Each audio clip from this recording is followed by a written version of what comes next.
Hello and welcome back to my YouTube channel. My name is Noah and I wanted to welcome all of you to this week's episode of Monologue Monday here on my YouTube channel. For those of you first-time viewers of this series here on my YouTube channel, I want to thank you very much for tuning in. I hope you can take something away from the conversation here today and apply it somewhere within your life. For those of you returning viewers to the series here, I want to thank you so much for your support on not only this episode here, but previous episodes as well. I do really love doing kind of these different short commentaries and so on. So thank you so much for your enjoyment. With all of that being said, let's get into this week's episode of Monologue Monday.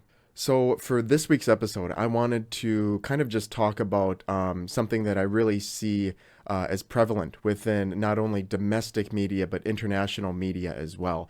And of course, as the title suggests, that is the topic really of having kids, or bringing one child or multiple children into the world that we live into today, to raise them and help them grow into productive adults, so then they can kind of take over our legacy, and continue to contribute positively to society. Now, the question that I wanted to kind of propose to you, the viewer, and talk about in this video is, at what point, at least financially, should couples and married individuals or whatever it may be talk or get into serious talks about having bringing in their first child into the world. Now, there's so many other things that I think are worth considering before you have these kind of conversations, right? One of them mainly being, are you mentally ready for potentially or likely the biggest commitment, right? Your biggest responsibility of your life, right? Successfully, raising, your children and making sure that they know right from wrong and they don't stray too far away from, a golden path and so on. I'm not going to really get into too much of that. I really want to focus on the financial aspect of it, but that's really the first question that you need to talk about with your significant other before having a kid. And that's something that you need to research is, are we truly ready to have this physical, mental, emotional, and financial, which we will get into, commitment for the next foreseeable future, right? You never truly stop, spending money on your kids. So, but now let's get into a few of the topics or financial questions that I would like you to consider if you are currently in a position where talks of, your first child with your husband or wife or whatever it may be, are, on the table. And one of the first things that I think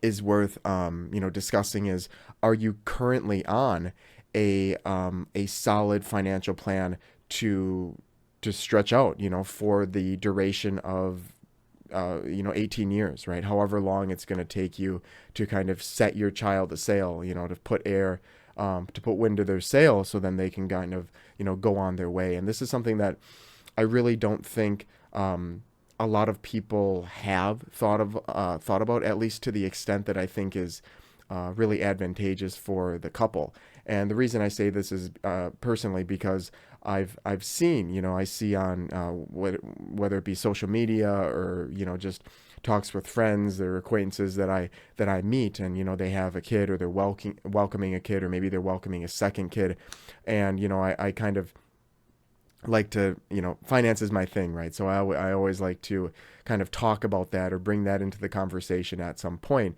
And, a big consensus that I hear from individuals is that they really haven't thought that far ahead, right? They really haven't thought, of what they're currently doing, at least financially, and if that's going to be sustainable, or if it's going to make sense for 18 years, right? For the duration that they're going to be financially supporting their child. And one example of this would be just basic retirement accounts, right? So a 401k, for example.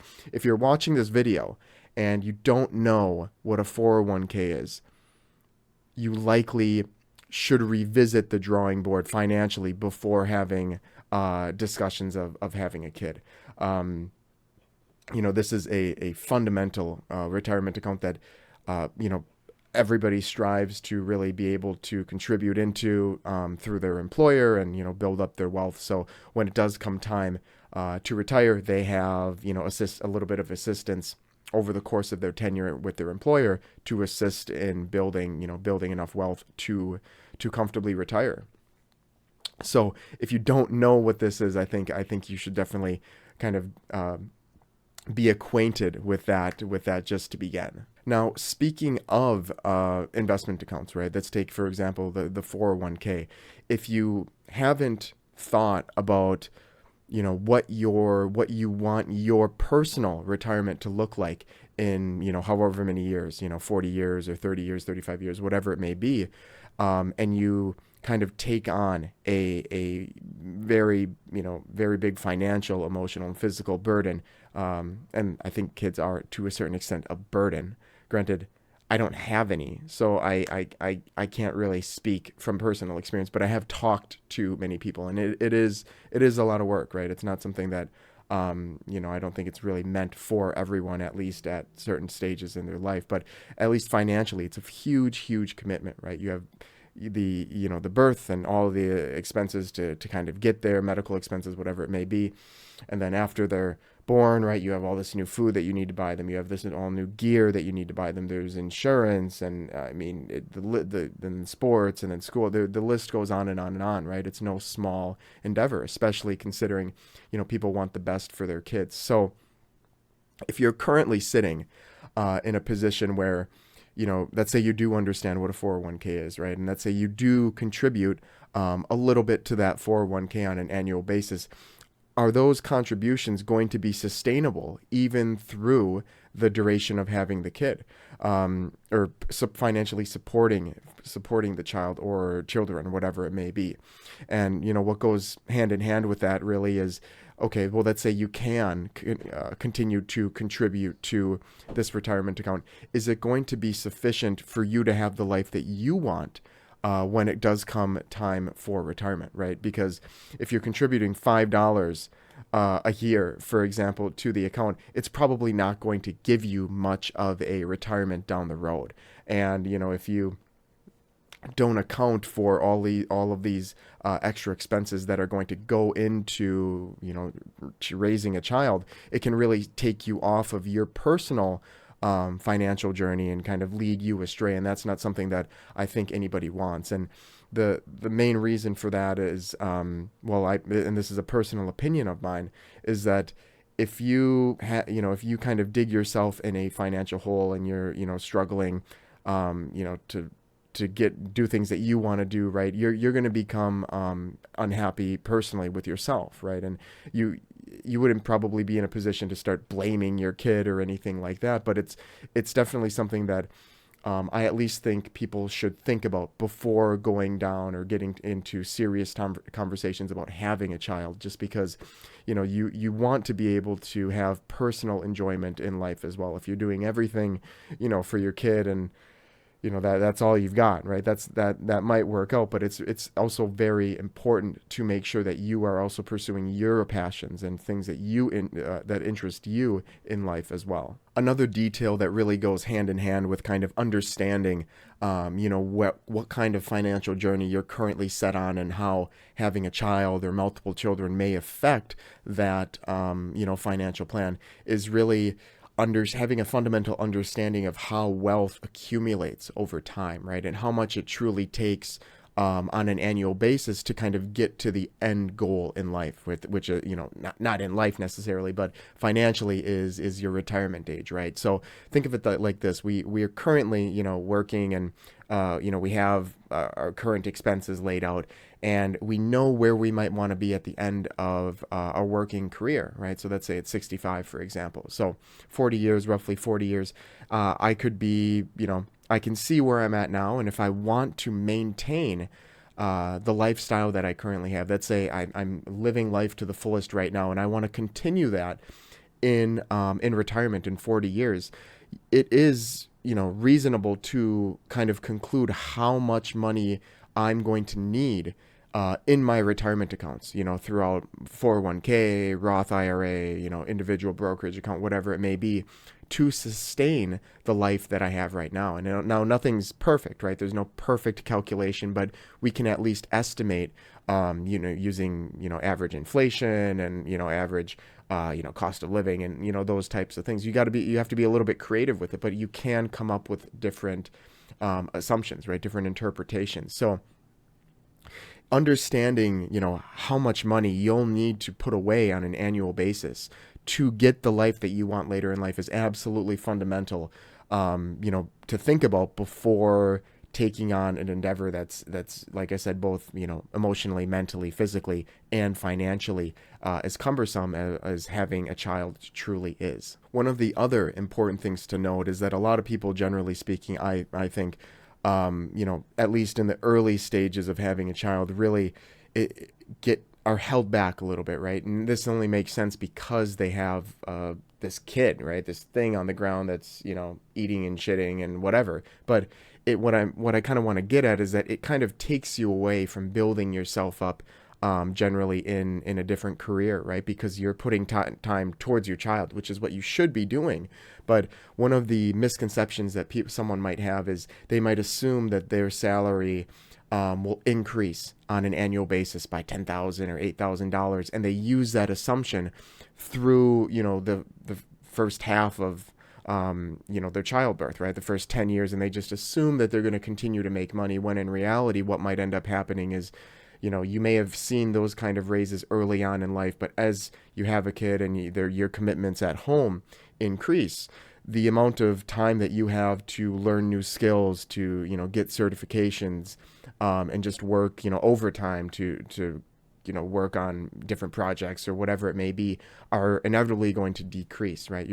Otherwise you risk completely burning yourself out, which is not something that I think anybody wants, especially if you have a young child that, you've just brought into the world as well. So I think that's a consideration that people really should be thinking about is, is my income, or what, rather, a good question is, what is my income going to look like for the next 5 years, right? What are my raises going to look like? Am I going to have to keep switching jobs annually, which is also no small feat, especially when you have a kid to take care of, right? Imagine how cumbersome just filling out all these resumes and doing interviews really is, mentally exhausting, and then combine that with feeding a family and so to speak. So I think, if I have to sum this part up, basically knowing what you can chew off, right, and how much you can bite off and how much you can get down, is truly important.